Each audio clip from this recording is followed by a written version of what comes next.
Assalamualaikum warahmatullahi wabarakatuh. Perkenalkan, saya Uzadi Wayawananta dengan di belakang 093 dari kelas IHC 6 yang pada kesempatan kali ini akan menjawab soal ujian tengah semester Hukum Pelindungan Konsumen yang diampu oleh Ibu Feni Bindarawati dengan tema pilihan Badan Penyelesaian Sengketa Konsumen atau BPSK. Nah, sebelumnya, belakangan ini sangat marak sengketa ataupun permasalahan terkait dengan pelindungan konsumen yang dialami oleh pelaku usaha dan juga konsumen. Sebagai masyarakat awam, tentunya banyak dari mereka tidak mengetahui bahwasanya sengketa yang mereka alami bukanlah penipuan, namun sengketa terkait dengan pelindungan konsumen. Oleh karena itu, sebagai contoh, apakah Anda pernah mengalami sengketa atau permasalahan terkait jual beli kendaraan bermotor? Atau Anda pernah mengalami atau sedang bersengketa dengan pihak pengembang perumahan atas jual beli tanah ataupun properti? Nah, apa yang biasanya akan Anda lakukan jika Anda mengalami hal demikian? Kebanyakan orang ataupun masyarakat melaporkan para pihak kepada kepolisian. Namun faktanya tidak semua permasalahan penipuan dapat diselesaikan oleh pihak kepolisian. Hal ini barang tentu harus ditilik lebih mendalam terkait jenis penipuan seperti apa yang Anda alami. Apakah kategori pidana atau perdata? Jika permasalahan yang Anda alami terkait dengan properti, maka pihak kepolisian akan meneruskan laporan Anda kepada Badan Penyelesaian Sengketa Konsumen. Oleh karena itu, tentu kita harus mengetahui apa itu Badan Penyelesaian Sengketa Konsumen atau BPSK itu. Nah, jika merujuk pada Pasal 1 Ketentuan Umum Angka 11 Undang-Undang Nomor 8 Tahun 1999 tentang Perlindungan Konsumen atau selanjutnya disebut UUPK yang mendefinisikan Badan Penyelesaian Sengketa Konsumen atau BPSK adalah badan yang bertugas menangani dan menyelesaikan sengketa atau perkara antara pelaku usaha dan konsumen. Nah, BPSK sendiri ini merupakan lembaga yang bersifat non-struktural dan kuasi peradilan yang memiliki kewenangan untuk mengadili, namun bukan pengadilan, yang berada di seluruh wilayah kota maupun kabupaten di seluruh Indonesia, dengan tujuan utama yaitu untuk menyelesaikan segala permasalahan terkait antara konsumen dan juga pelaku usaha tanpa melibatkan pengadilan. Untuk menangani permasalahan atau sengketa konsumen, Badan Penyelesaian Sengketa Konsumen atau selanjutnya disebut BPSK membentuk majelis dengan jumlah ganjil dan minimal 3 orang dengan 1 panitera. Yang lebih lanjut, BPSK dibentuk berdasarkan keputusan gubernur sesuai dengan wilayah kerja provinsi yang terdiri atas unsur pemerintah, konsumen, dan juga pelaku usaha. Selain itu, penyelesaian sengketa di BPSK adalah persidangan tanpa bantuan pengacara atau kuasa hukum. Setiap sengketa yang masuk pada lembaga ini akan diutamakan untuk diselesaikan melalui jalur musyawarah atau kekeluargaan. Nah, adanya lembaga ini sendiri diharapkan dapat membantu para konsumen mendapatkan keadilan dan hak mereka sepenuhnya dengan cara yang cepat, sederhana, dan sangat murah.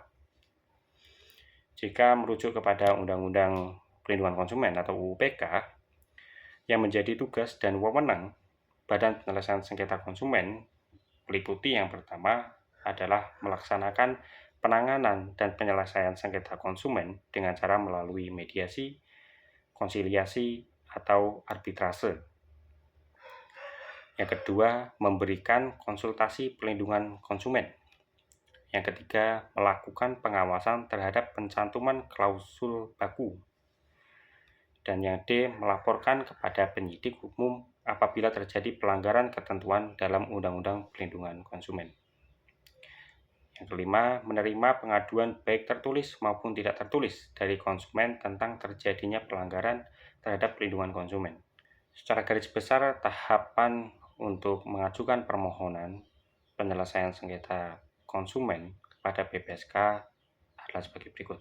Yang pertama, mengisi formulir permohonan secara tertulis yang memuat secara benar dan lengkap mengenai yang pertama, nama dan alamat lengkap konsumen, ahli waris atau kuasanya disertai bukti diri. Yang kedua, nama dan alamat lengkap dari pelaku. Yang ketiga, barang atau jasa yang diadukan. Yang keempat, bukti perolehan, dapat berupa bon, faktur, kwitansi, dan dokumen lain. Yang kelima, keterangan tempat, waktu, dan tanggal diperoleh barang atau jasa tersebut.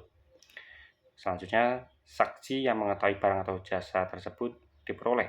Dan yang terakhir adalah foto-foto barang dan kegiatan pelaksanaan jasa bila ada.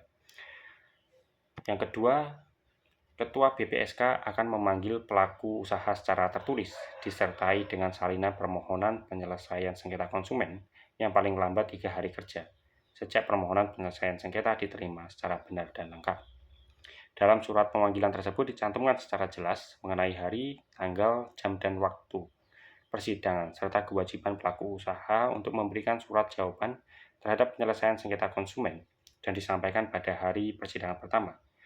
Persidangan pertama dilaksanakan selambat-lambatnya pada hari kerja ke-7 terhitung sejak diterimanya permohonan penyelesaian sengketa konsumen oleh BPSK. Yang ketiga, BPSK akan menyelesaikan sengketa konsumen sesuai dengan kesepakatan cara penyelesaiannya, yaitu arbitrase, konsiliasi, maupun mediasi. Yang keempat, hasil penyelesaian sengketa konsumen dengan cara konsiliasi atau mediasi dibuat dalam perjanjian tertulis yang ditandatangani oleh konsumen dan pelaku usaha yang bersangkutan. Perjanjian tertulis sebagaimana dimaksud dikuatkan dengan keputusan majelis yang ditandatangani oleh ketua dan anggota majelis. Keputusan majelis ini tidak memuat sanksi administratif. Hal ini berbeda jika penyelesaian sengketa konsumen dilakukan dengan cara arbitrase, yang dibentuk dalam bentuk putusan majelis yang ditandatangani oleh ketua dan anggota majelis. Adapun keputusan majelis dapat memuat sanksi administratif. Sehingga keputusan yang diambil oleh majelis BPSK bersifat final dan mengikat, sebagaimana fungsi dari pengadilan sendiri, sesuai dengan metode penyelesaian yang dipilih oleh konsumen, apakah mediasi, konsiliasi, atau arbitrase. Artinya setiap pihak yang terlibat dalam persidangan atau kasus yang diajukan berhak untuk melaksanakan putusan tanpa terkecuali, dan terhadapnya dimintakan penetapan eksekusi oleh BPK kepada ketua pengadilan setempat.